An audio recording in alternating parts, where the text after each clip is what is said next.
Hello friends, welcome back to my channel. So in this video we will study question number 7 of exercise 13.3 of NCERT. Question is, a cylindrical bucket 32 centimeter high and with radius of base 18 centimeter is filled with sand. तो एक cylindrical bucket है, bucket is in the shape of cylinder, उसकी height given है 32 centimeter and radius of base is 18 centimetre और उसको वो पूरा field है किससे, सैंड से, रेत से. सो हम इसकी फिगर बना लेते हैं side by side. So this is a cylindrical bucket.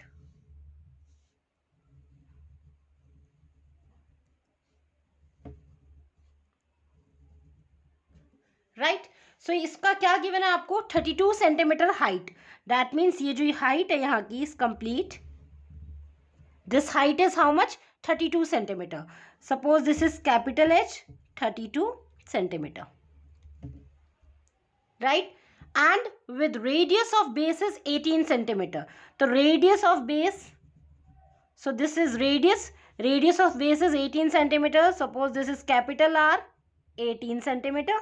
Right? तो ये भी आपके पास सेम हो गया, बिकॉज जो सिलेंडर होता है उसका from base to top same radius होता है. If base of radius is 18 centimeter, that means obviously base of top radius of top is also 18 centimeter, right? So this is given in the question and height is already हमने लिख दिया 32 centimeter.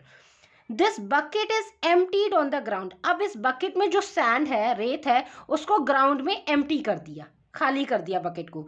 And a conical heap of sand is formed. तो जब sand को हमने ground में गिरा दिया है, एम्प्टी कर दिया है, तो क्या हुआ, एक कैसी फिगर बनी, कोनिकल हीप.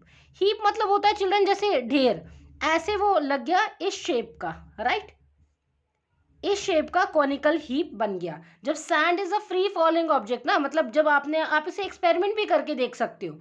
राइट, आपने एक इसमें बकेट में, सिलेंड्रिकल बकेट में आपने कोई भी free falling object, suppose chalk powder ले लिया या फिर सैंड है, कुछ भी ऐसा फ्री फॉलिंग ऑब्जेक्ट लिया, उसको जब आपने प्लेन सरफेस पे गिराया तो वो कॉनिकल हीप की शेप ले लेता है. Right, and what is given, if the height of conical heap is 24 centimeter, height is given, height means vertical height is given. Right, so if this is capital H, let's say this is small h, height of heap is, conical heap is 24 centimeter. Right, find the radius and slant height of the heap. अब ये जो conical heap है इसका आपको find out क्या करना है, radius that is small r, ये find out करेंगे, question mark, and slant height, slant height means this slope. Right, ये आपको फाइंड आउट करना है. ओके, सो अगर हम इसको प्रैक्टिकली देखें, लेट सपोज आपके पास एक ये सिलेंड्रिकल ऑब्जेक्ट है, बकेट है. राइट, ये आपका सैंड से फिल्ड है. Here I had use free falling object like chalk powder मैंने ले लिया. राइट, इसको अगर हम एम्प्टी करते हैं ग्राउंड में, suppose this is a plane surface, इसको मैंने इस पे एम्प्टी कर दिया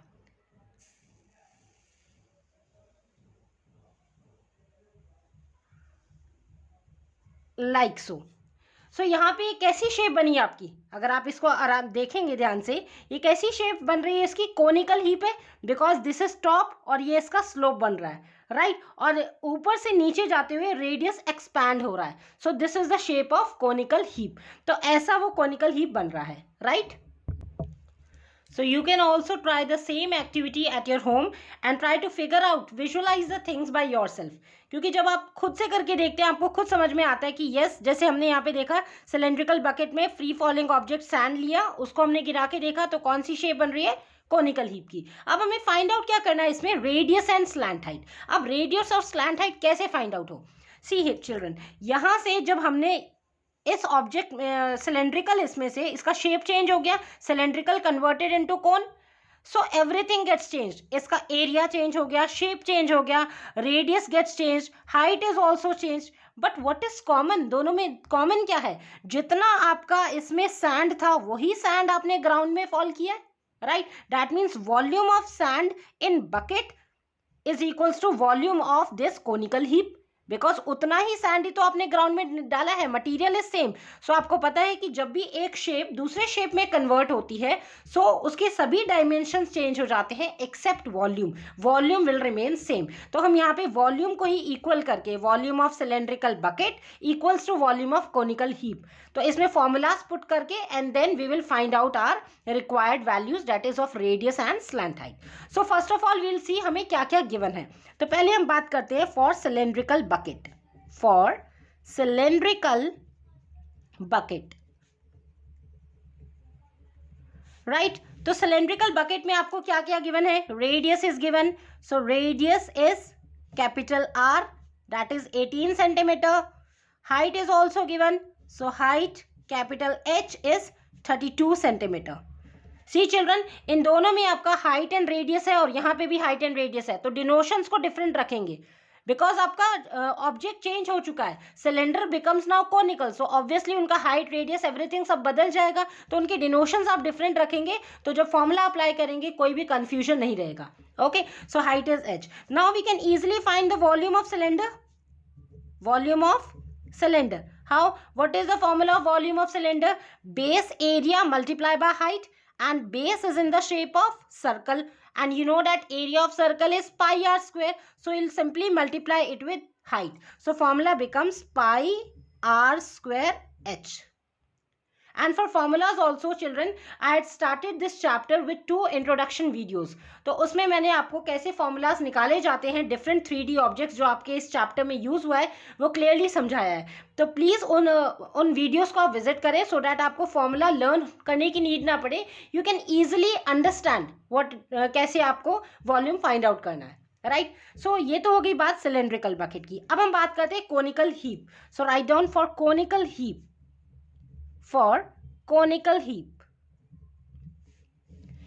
तो कोनिकल शेप का ये जो ढेर लगा है आपका सैंड का, तो इसमें आपको क्या क्या गिवन है, फर्स्ट ऑफ ऑल वो लिख लो, height is given as 24 centimetre, here height let's say small h is 24 centimetre, and आपको बस इतना ही गिवन है, only height is given, so आपको रेडियस भी फाइंड आउट करना है that is small r, and also slant height you have to find out slant height also, and slant height is denoted by small l, right। Slope जो होता है उसको आप l से डिफाइन करते हैं, ये भी फाइंड आउट करना है, so there are 2 things you need to find.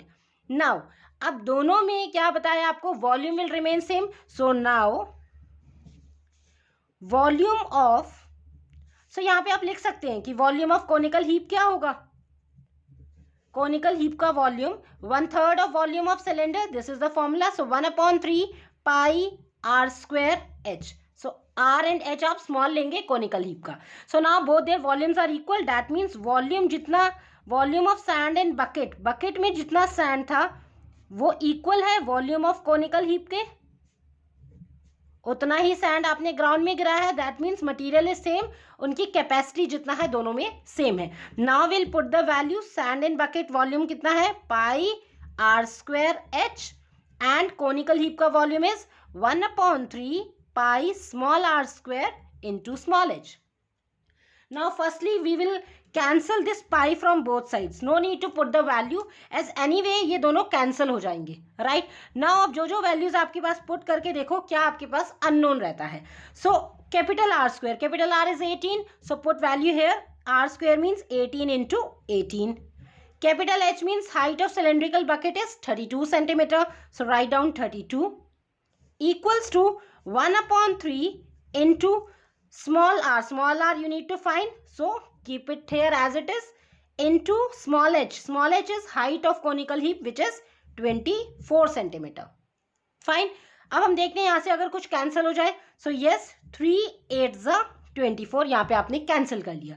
Now इसमें ओनली अननोन रह गया आपके पास दिस आर स्क्वायर, सो इस आर स्क्वायर को आप राइट हैंड साइड में छोड़ के ये 8 जो है डिनोमिनेटर में शिफ्ट कर लो, बिकॉज ये क्रॉस मल्टीप्लीकेशन में नीचे आ जाएगा लेफ्ट हैंड साइड के, सो ये ऐसे हो जाएगा, implies 18 multiply by 18 multiply by 32 whole upon, ये 8 आपका डिनोमिनेटर में आ गया और यहाँ से ओनली रह गया R square, okay. Now you can cancel it, 8 1 8 4 32, fine, implies. Now अब आप मल्टीप्लाई करेंगे, So 18 into 18. Now you should know the know squares up to at least 30. Right तो अगर नहीं आते तो सिंपली आप मल्टीप्लाई भी कर सकते हैं, बट आपको पता होना चाहिए 18 इंटू 18 दैट इज 324. एंड जब 324 को आप 4 से मल्टीप्लाई करेंगे सो ये आएगा आपके पास 1296. 18 is 324 and 324 multiply 4 is 1296. So this is the value of r square. Okay, but हमें किसकी वैल्यू निकालनी है? ओनली r की. सो यहाँ पे r क्या हो जाएगा? प्लस माइनस रूट में कन्वर्ट हो जाएगा. जब स्क्वायर यहाँ पे जाता है तो ये रूट में कन्वर्ट हो जाता है with this plus minus sign. But here you will neglect this minus sign, ignore करेंगे नेगेटिव साइन को. Why? Because this is radius and radius of conical heap ये नेगेटिव नहीं हो सकती. नेगेटिव तो नहीं है ना, बिकॉज आपने सैंड डाला है तो उसका कुछ ना कुछ पॉजिटिव उसकी वैल्यू है. So it can't be negative है. सो आप नेगेटिव वैल्यू को इग्नोर कर देंगे. Anyway you can write this also, ठीक है ना, कि minus sign is ignored because radius can never be negative. Okay, so अब हमें फाइंड आउट करना है रूट ऑफ 1296. अब अगर आपको पता है कि कैसे, मतलब आपको आता है कि परफेक्ट स्क्वायर ऑफ 1296 क्या होता है, then well and good. Otherwise you know how to find the perfect square also. तो मैं आपको यहाँ बता देती हूँ कैसे फाइंड आउट करना है. This is 1296. आप क्या करेंगे? From right hand side make pairs. तो एक तो ये पेयर हो गया, मतलब 2 2s का सेट, और एक ये वाला पेयर हो गया. अब जो नंबर आप डिविजर में लिखेंगे सेम नंबर आपका क्वोशंट में जाएगा. This is not division, this is the method how to find perfect square of the number. तो उसका यही रूल होता है कि जो सेम नंबर आपका डिविजर में लिखेंगे तो वही आपका क्वोशंट में जाएगा. लाइक पहले आपको 12 को एक डिजिट कंसिडर करना है. This is 12. सो अगर मैं 2 लिखती हूँ तो यहाँ पे भी 2 जाएगा. 2 2s are 4, बट अभी ये बात नहीं बनी. Then 3 3s are 9, 4 4s are 16, but 16 will be greater. तो रिवर्स आ जाओ तो कितना आएगा आपका? 3 3s are 9, 3 3s are 9. Fine. अब 12 माइनस 9 करेंगे so it is 3. No need to put 0 here. और अनदर पेयर जो है उसके दोनों पेयर कंप्लीट पेयर की वैल्यू आपने नीचे उतार ली. नेक्स्ट स्टेप इज जो आपका फर्स्ट में डिविजर था, प्रीवियस डिविजर को इनटू करेंगे 2 से. यूनिट्स प्लेस को, या तो एनीवे सिंगल ही डिजिट है तो वही यूनिट्स प्लेस है, तो उसको मल्टीप्लाई किया 2 से. तो 3 इंटू 2 इज व्हाट? 6. राइट. अब 6 के आगे जो भी आप डिजिट रखेंगे सेम डिजिट आपकी क्वोशंट में जाएगी. सपोज यहाँ पे आप 3 लिखते हैं तो ये बन गया 63. तो 63 3 जा करके देखा.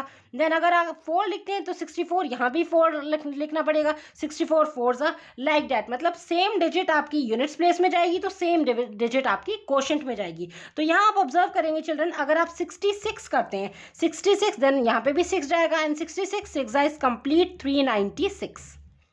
राइट.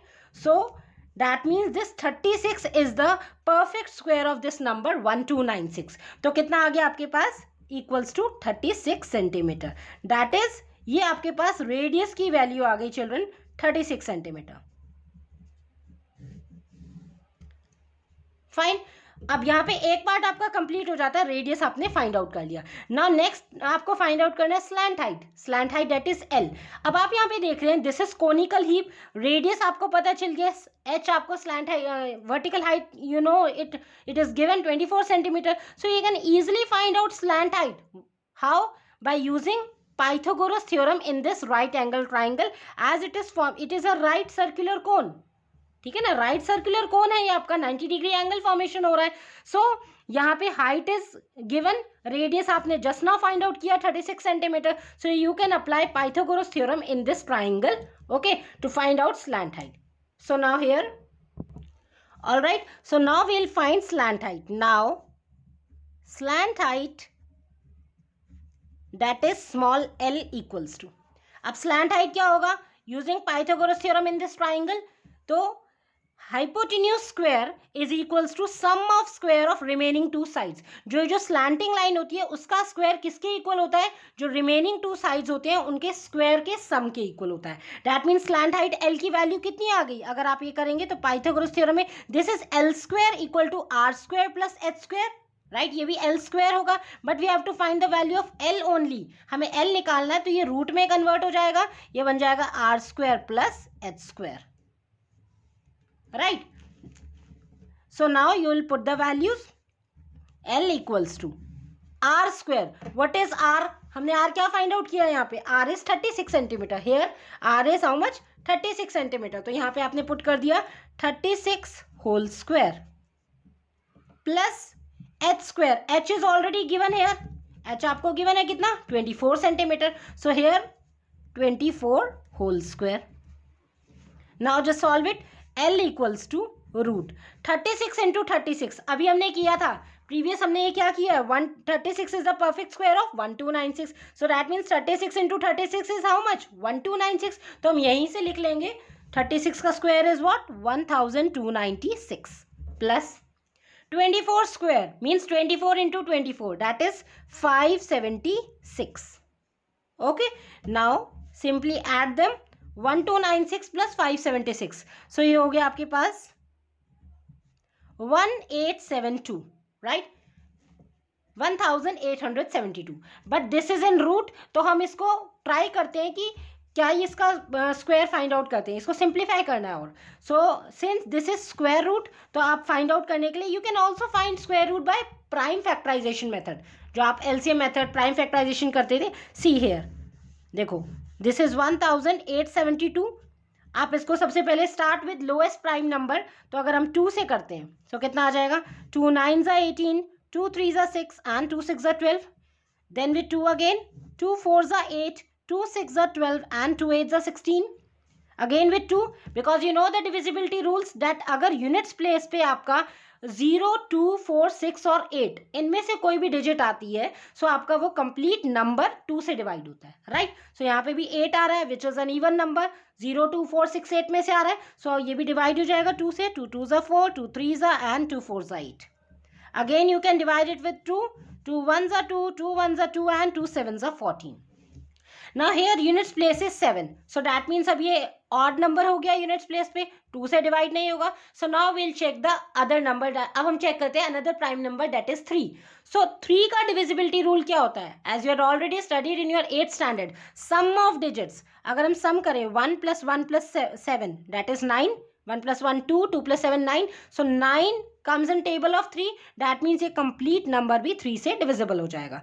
So 3 से करेंगे, it will come out to be 3 3s are 9 and 3 9s are 27. Again with 3, 3 1s are 3, 3 3s are 9. Now here this 13 is a prime number जो किसी के टेबल में नहीं आता है, that means ये अपने ही टेबल में आएगा. So 13 1s are 13, right. Since we were finding square root of this number, तो हम क्या करेंगे, पेयर्स बना लेते हैं, right. This is one pair, this is another pair and this is also appear, but ये वाला तो अनपेयर्ड रह गया 13, तो जो नंबर अनपेयर्ड रह जाता है तो उसको आप रूट के अंदर एज इट इज छोड़ देते हैं. तो इस पेयर में से एक 2 आपने बाहर निकाला, इस अनदर पेयर में से भी एक 2 आ गया and from this pair 3 came outside. तो और ये कहाँ रह गया, बिकॉज ये पेयर में नहीं है, दिस इज अनपेयर्ड, ये रूट में रह जाएगा. So how you will write here, L is equals to 2 multiply 2 multiply 3, ये तो रूट के बाहर आ गए, ओके. और रूट के अंदर क्या रह गया, जिसका पेयर नहीं बना, पेयर किसका नहीं बना 13 का, सो ये आपका रूट के अंदर रह गया, okay. So L is equals to 2 2 ज़ा 4 एंड 4 3 ज़ा is 12, so 12 root 13. So this is your required slant height, right. So you will write hence slant height is 12 root 13 centimeter. That's it. Okay children, so this was your question number 7. I hope आपको figure अच्छे से समझ में आ गई होगी, आप practically demonstrate भी कर सकते हैं, सो दैट आपको विजुअलाइज कर लें आप थिंग्स को, then it will be very easy for you to solve. और कैलकुलेशन पार्ट को आपने ओन करना है, जो समझ में नहीं आता है, जैसे यहाँ पे परफेक्ट स्क्वायर का प्रॉब्लम था, नहीं समझ में आ रहा है, so you should know the traditional method how to solve this perfect square, okay. Still children, if you feel any doubt, you can ask to me in comment section also. And guys, if you find my videos helpful, please do like, share and subscribe the channel also. Thanks for watching.